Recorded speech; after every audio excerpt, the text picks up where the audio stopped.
Hoppartage ses dessers pour son futur amoureux, solignant la but et le courage elle aspire trouver. Mais au fond d'elle, elle désire aussi cette précieuse capacité de faire des erreurs dans l'amour, un cheminement que beaucoup d'entre nous connaissent. Pourtant, les règles de l'expérience affirment que le premier homme rencontré sera le bon.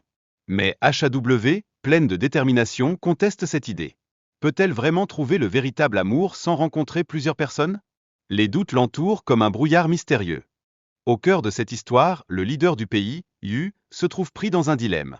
Un devoir qui pèse lourdement sur ses épaules et des sentiments potentiels pour HAW viennent troubler son esprit. Que choisira-t-il dans cette danse délicate entre devoir et cœur? Dans cette quête de l'amour, HAW se sent incapable d'attirer l'attention de Seo. Ses incertitudes personnelles et son éloignement du palais, un lieu qui devrait être réconfortant, minent sa confiance. Combien de craintes se cachent derrière son sourire? Son frère Yu, plein de douceur et d'encouragement, lui assure est bel et peut-il part 1 de cette but pour atteindre ses objectifs. Mais cela soulève une question essentielle. Jusqu'où peut-on aller en exploitant son apparence dans cette quête de l'amour? Les tensions entre HAW et Seo s'intensifient alors qu'il refuse de passer du temps avec elle. Cette dynamique fait surgir des émotions complexes, créant un isolement encore plus pesant pour HAW. Quelle spirale infernale de sentiments cela va-t-il engendrer?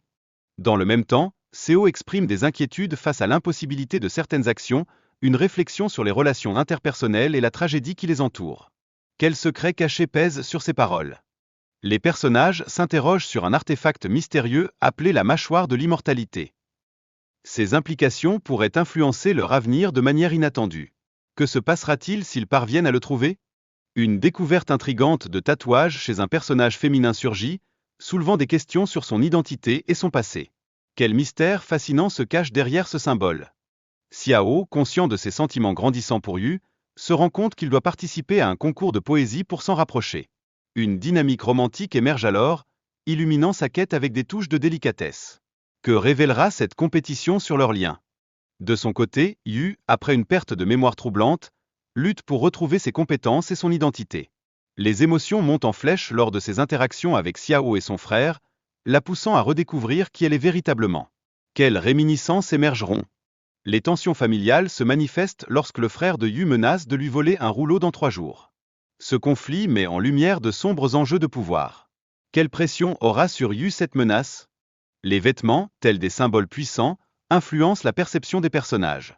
Mais offrent des vêtements à HAW pour l'aider à paraître plus jeune. Combien de poids l'apparence porte-t-elle dans ce monde? La dynamique entre Xiao et Mei se complique par des rivalités et des malentendus. Xiao ressent une frustration grandissante à cause du comportement de Mei, ce qui tisse un fil de tension dans leur relation. Comment cette rivalité évoluera-t-elle? L'importance de la poésie se révèle alors que les personnages participent à une compétition. Ce moment fort met en lumière leurs talents et les relations qu'ils entretiennent. Quelles vérités cachées s'épanouiront à travers leurs mots?